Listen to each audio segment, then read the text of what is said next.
My name is Mariana Mazzucato. I'm a professor in the Economics of Innovation at the Science Policy Research Unit at the University of Sussex in the United Kingdom. And I was very happy to come today to ITIF to talk about my work, in particular about the key theme in my book, which is called The Entrepreneurial State: Debunking Private versus Public Sector Myths. And the key point that I was talking about today is that the way we actually talk about the role of the public sector, of the state, in this innovation-led growth process that so many countries are striving for is very limited. And the fact that it's limited, it's hurting our ability to actually achieve that innovation-led growth. Why is it limited? Because we have a framework, unfortunately, which continues to guide policy, which talks about the public sector simply in terms of fixing different types of market failures. And what I propose is an alternative framework, if you want, which I talk about in terms of market shaping, market creating. And the reason I think that it's useful is not just in terms of talking about what we need in the future, but actually to understand what's happened in the past, in terms of what actually led parts of the world and different regions and parts of the world to achieve that kind of smart innovation-led growth, for example, in Silicon Valley.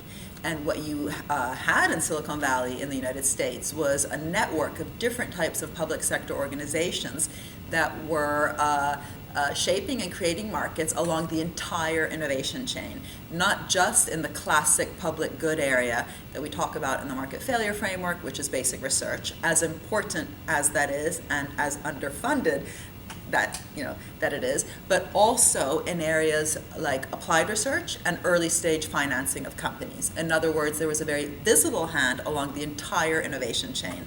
And also these public sector agencies, whether we're talking about DARPA, NASA, the National Institutes of Health, or ARPA-E, today the Department of Energy, what's really interesting is that they've often been mission-oriented. Missions like putting a man on the moon or fighting climate change, those were the incentives guiding these public sector institutions, not just fixing market failures. And by the way, that's also very important in understanding the degree to which these organizations are able to attract high-level talent. It's an honor to go work for an agency or an organization that is mission-oriented and that sees its role in actively shaping and creating a market as opposed to just fixing it, facilitating, administering, regulating.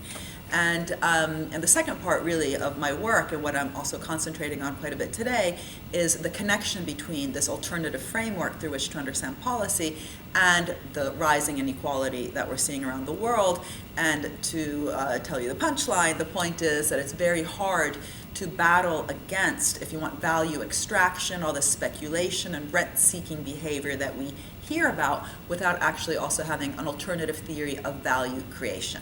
And so this very limited framework of understanding the role of government, which in the end is collectively funded, has then also contributed to the ability of a small number of actors, mainly financial agents, to extract much more value from the process than, if you want, what they've put in.